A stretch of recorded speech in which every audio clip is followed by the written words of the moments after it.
सीतापुर संसदीय क्षेत्र के प्रत्याशी श्री राजेश वर्मा जी,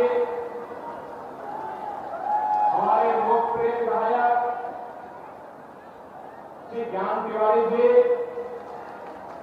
हमारे विधायकगण कृष्णा श्री निर्मला वर्मा जी, महमूदाबाद से श्रीमती आशा भोले जी, पूर्व विधायक सुनील वर्मा जी, जिला प्रभारी नीरज सिंह जी, लोकसभा के प्रभारी श्री दिनेश तिवारी जी, लोकसभा के संयोजक अजय गुप्ता जी, जिला उपाध्यक्ष सुधाकर शुक्ला जी और आज के इस कार्यक्रम में उपस्थित सीतापुर संसदीय क्षेत्र से जुड़े हुए सीतापुर खेता विधानसभा क्षेत्र के मेरे सभी उपस्थित बहन और भाइयों, आज मुझे भारत के इतिहास को लिखने वाली, निष्पक्ष करने वाली पावन धरा सीतापुर में आने का अवसर प्राप्त हो रहा है। बहनों भाइयों, सीतापुर और सेवता का तो इतिहास ही है कि जब भी मेरा यहां आगमन हुआ वह भारतीय जनता पार्टी के लिए शुभ बना, क्योंकि आपका आशीर्वाद जो भारतीय जनता पार्टी के प्रत्याशियों को प्राप्त होता है। आज मुझे फिर से संजोगी में से कहूंगा,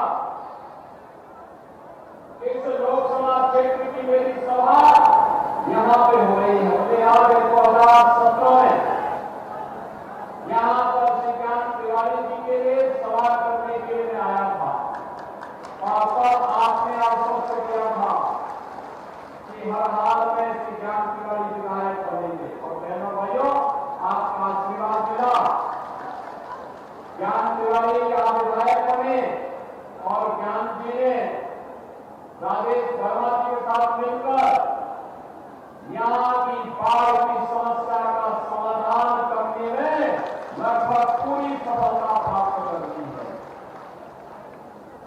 यहाँ के गरीबों को देश के अंदर सबसे अधिक आवास अगर कहीं मिला है तो सेवता विधानसभा क्षेत्र और सीतापुर जनपद में मिला है। बहनों भाइयों, सर्वाधिक शौचालयों का निर्माण गरीबों का कहीं हुआ है तो सेवता विधानसभा क्षेत्र और सीतापुर जनपद में हुआ है। सर्वाधिक किसान सम्मान निधि का लाभ कहीं मिला है, सीतापुर जनपद में प्राप्त हुआ है। और बहनों भाइयों, विकास की मुख्य धारा के साथ आपकी विधानसभा, आपका जनपद जुड़ा है। ये इसलिए जुड़ा है, श्री ज्ञान तिवारी को, श्री राजेश वर्मा को प्राप्त होगा, लेकिन इसके वास्तविक हकदार आप हैं, क्योंकि उनको आपने चुना है। मैं इसका वास्तविक अधिकारी आपको मानता हूं, क्योंकि आपने अच्छे जनप्रतिनिधि चुने तो उनके साथ साथ विकास भी आपके यहां आती है, गरीब कल्याणकारी योजनाएं भी आपके यहां आ रही है। बहनों भाइयों, आज लोकसभा चुनाव का तीसरा चरण चल रहा है और बहुत उत्साह है। उत्तर प्रदेश की भी 10 लोकसभा सीटों का चुनाव चल रहा है। देश के अंदर 94 लोकसभा सीटों पर चुनाव हो रहे हैं। आपके तीसरे चरण के बाद आम लोकसभा का चुनाव संपन्न हो चुका होगा। लेकिन बहनों भाइयों, पूरे देश में एक ही स्वर गूंज रहा है और वह स्वर है कि फिर एक बार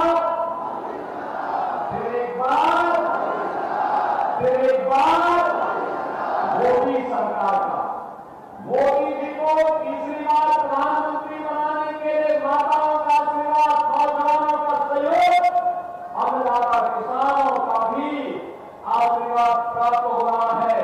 और बहनों भाइयों, इसीलिए आज हम सब आपके बीच में यहां पर आए हैं आपसे अपील करने के लिए। बहनों भाइयों, पिछले 10 वर्ष में मोदी जी ने देश का कायाकल्प कर दिया। में भाजपा की सरकार और पिछले 7 वर्ष में आपके आशीर्वाद से मोदी जी के मार्गदर्शन में कार्य कर रही प्रदेश की भाजपा की सरकार आज पूरे प्रदेश और देश का कायाकल्प होगा। आज याद करिए 2014 के पहले गरीब भूख से मरता था, किसान आत्महत्या करता था, नौजवान पलायन करता था, आपदा में जनता तबाह होती थी, कोई गुस्सा हाथ नहीं था। देश के अंदर आतंकवाद और नक्सलवाद सिर चढ़ करके बोल रहा था, बड़ी बड़ी घटनाएं घटित हो रही थी, कोई पूछने वाला नहीं, सरकारें पन्ना झाड़ जाती थी, कहती थी आतंकवाद तो सीमा पार से आया है। अरे आश्चर्य का सीमा पार से आतंकवाद सरकार का काम है अपनी जनता को सुरक्षित करना, उसकी आस्था का सम्मान करना। लेकिन बहनों और भाइयों, पिछले बदलते भारत को 10 वर्ष में आपने देखा है, आज दुनिया के अंदर सम्मान हो रहा है तो सीमाएं सुरक्षित नहीं है, आतंकवाद और नक्सलवाद पर नकेल कसा है। अब तो कड़ाका भी जोर से बढ़ जाएगा ना तो पाकिस्तान सबसे पहले सफाई देता है कि मैंने मेरा हाथ नहीं है, और उसे मालूम है कहीं लेने के देने ना पड़ जाए, उसे मालूम है कि समय पर सफाई नहीं दी तो नया भारत है, छेड़ता नहीं है, लेकिन कोई छेड़ता है तो उसको छोड़ता भी नहीं है। और बहनों भाइयों, इस नए भारत के नए उत्तर प्रदेश में हम तो सौभाग्यशाली है जो काम कई पीढ़ियों ने नहीं देखा, कई पीढ़ियां जिसके लिए उसकी आंखें तरस गई, जिसको देखने के लिए पूरा जीवन का उन्होंने तप किया, लेकिन देख नहीं पाए और कार्य हम लोगों ने अपनी आंखों के सामने अपने सामने उसको होते हुए देखा है। अयोध्या में रामलला का भव्य मंदिर का निर्माण, आज आपने समाजवादी पार्टी के राष्ट्रीय महासचिव का बयान भी थोड़ी देर पहले पढ़ा, उनका क्या बयान आ रहा है? उनका बयान आया है कि राम मंदिर का निर्माण बेकार हुआ। आप सोचो यही बयान अगर वह किसी मुसलमान के खिलाफ दिया होता तो क्या मुसलमान बर्दाश्त करता क्या? बर्दाश्त करता क्या? लेकिन आपके लिए जो उनके मन में आता है वो बोल देंगे, क्या आप इसको स्वीकार कर लेंगे क्या? अरे जो राम का अपमान कर रहे हैं, जो प्रभु कृष्ण का अपमान कर रहे हैं, जो आपकी आस्था का अपमान कर रहे हैं, ये चुनाव का वोट इसकी ताकत दिखा दीजिए और इनको इनकी औकात को हिला दीजिए। ये राम भक्तों पर गोलियां चलाते हैं और आतंकवादियों की आरती उतारते हैं, उनके मुकदमों को वापस लेते हैं देशों के साथ। आपने देखा होगा नहीं फिरते लोग, ये लोग आपसे आंखें दिखाने का काम करते हैं। ऐसे लगता है जैसे चुनाव होने पर इनकी सरकार पहले सत्ता से कोसों दूर तक पता नहीं, और सबको ये गर्मी है, चुनाव के बाद गर्मी अपने आप ठीक हो जाएगी, चिंता मत करो।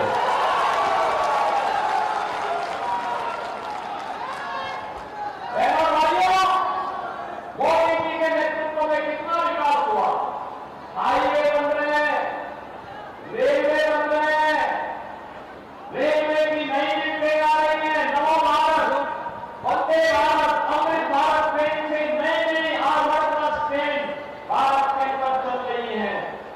और बहनों भाइयों, यही नई एक्सप्रेस वे के साथ साथ मैं कॉल करवाता हूँ, सीतापुर में नई सारे का भव्य कार्यक्रम आपको कॉल हमारी सरकार ने किया, सरकार युद्ध स्तर पर आगे बढ़ चुका है। मैं यही है, आज इलेक्ट्रिक बस सेवा को सीतापुर के साथ जोड़ने की कार्रवाई को भी आगे बढ़ा रहे हैं। सीतापुर के हॉस्पिटल की समस्या का समाधान भी कर दिया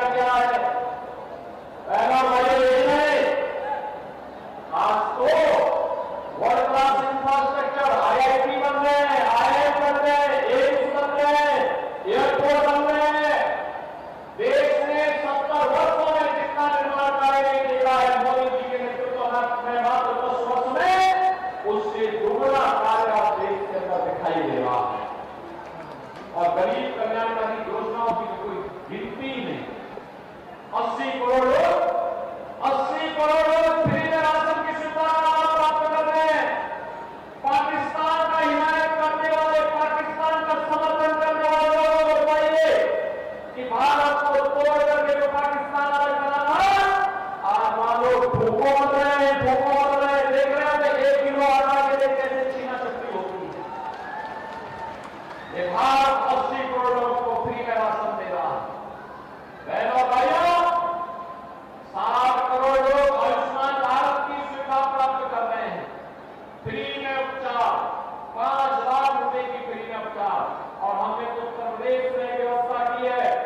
हमारा विधायक, हमारा सांसद, हमारा कोई पदाधिकारी अगर किसी गरीब के बारे में लिखता है कि इसके बीमार है, उपचार की सुविधा नहीं है, उसके लिए हम लोगों ने व्यवस्था की है। पत्र जैसे आता है या पीड़ित भी पत्र भेजता है, हम उसको पत्र भेज के कहते हैं निश्चित होकर के उपचार कराइए। आपको हम पैसा भेज रहे हैं, उसके जनधन अकाउंट में पैसा भेज देते हैं, उपचार होता है। सैकड़ों लोगों को ज्ञान तिवारी जी पैसा दिलवाए हैं, राजेश वर्मा ने पैसा दिलवाए हैं, हमारे गरीब विधायक का पैसा दिलवाए हैं। क्योंकि गरीब की पीड़ा के साथ लोग खड़े होते हैं। और नहीं तो समाजवादी पार्टी और कांग्रेस के समय में यही पैसा वे लोग भड़क जाते थे, गरीब का यही पैसा बन जाते थे, गरीब का ये राशन खा जाते थे। आज तो बहनों भाइयों आपने देखा किसान को किसान सम्मान निधि का लाभ प्राप्त हो रहा है। गरीब के घर में शौचालय बन गया है, गरीब के घर में रसोई गैस का सिलेंडर मिल गया है। और हम लोगों ने तो यूपी में यही व्यवस्था की है कि होली और दीपावली को उज्ज्वला योजना की हर परिवार को एक फ्री में भरा हुआ सिलेंडर भी उपलब्ध करवाएंगे। और बेटी के जन्म लेने से लेकर के शादी ब्याह के योग्य होने तक सारा खर्चा सरकार उठा रही है, सारा खर्चा सरकार उठा रही है। बेटी के जन्म लेने से लेकर के स्नातक तक 25,000 रुपए और शादी के योग्य होती है 51,000 रुपए सरकार कन्यादान के लिए भी उपलब्ध करवाने का काम कर रही है। सामूहिक विवाह योजना उसका उदाहरण आपके सामने है। बहनों भाइयों, 4 करोड़ गरीबों के मकान बन गए। और बाकी मैं आपको आश्वस्त कर रहा हूं, जितने लोग बचे हैं इन सबको एक मकान जरूर देंगे। जितने भी गरीब बचे हुए कोई छूटेगा नहीं। 70 वर्ष के हर बुजुर्ग को 5 लाख रुपए की स्वास्थ्य बीमा का, आयुष्मान का कार्ड भी उपलब्ध करवाने का कार्य भारतीय जनता पार्टी ने आश्वासन दे दिया है कि हमारा घोषणा पत्र, हमारा संकल्प पत्र उन्हें 5 लाख रुपए की स्वास्थ्य बीमा का कवर देगा। बहनों और भाइयों, एक तरफ भारतीय जनता पार्टी सुरक्षा भी दे रही है, सम्मान भी दे रही है, आपके लिए गरीब कल्याणकारी योजनाओं का लाभ भी लेके आ रही है, आपका विकास भी कर रही है और विरासत को भी आगे बढ़ा रही है। अयोध्या में राम मंदिर का निर्माण हो गया ना, अब कोई किसी प्रकार का कोई संदेह? कश्मीर में धारा 370 समाप्त हो गई ना। अरे यही सीतापुर जनपद है, यही के माटी का लाभ कैप्टन मनोज पांडे कारगिल युद्ध का हीरो, जो कारगिल में दुश्मनों का छक्का छुड़ाते जिन्होंने शहादत प्राप्त की थी, ऐसे परमवीर चक्र विजेता कैप्टन मनोज पांडे के पावन धरा है, परमवीर चक्र प्राप्त नहीं हुआ था। और बहनों और भाइयों, उन्होंने लड़ते लड़ते देश के दुश्मनों के छक्के छुड़ाए थे और कारगिल में विजयश्री का वर्ण किया था भारत ने। आप मुझे बताओ, ये कांग्रेस और सपा के लोग आतंकवादियों का समर्थन करते हैं, क्या आप उनका समर्थन करेंगे? क्या ये राम मंदिर का विरोध करते हैं, क्या आप इनका समर्थन करेंगे? क्या ये गौ का गौ हत्या का समर्थन करते हैं, क्या आप इनका समर्थन करेंगे? क्या ये अनुसूचित जाति, जनजाति और पिछड़ी जाति को मिलने वाले आरक्षण और सेल लगाना चाहते हैं, क्या तब भी इनको समर्थन मिलना चाहिए? क्या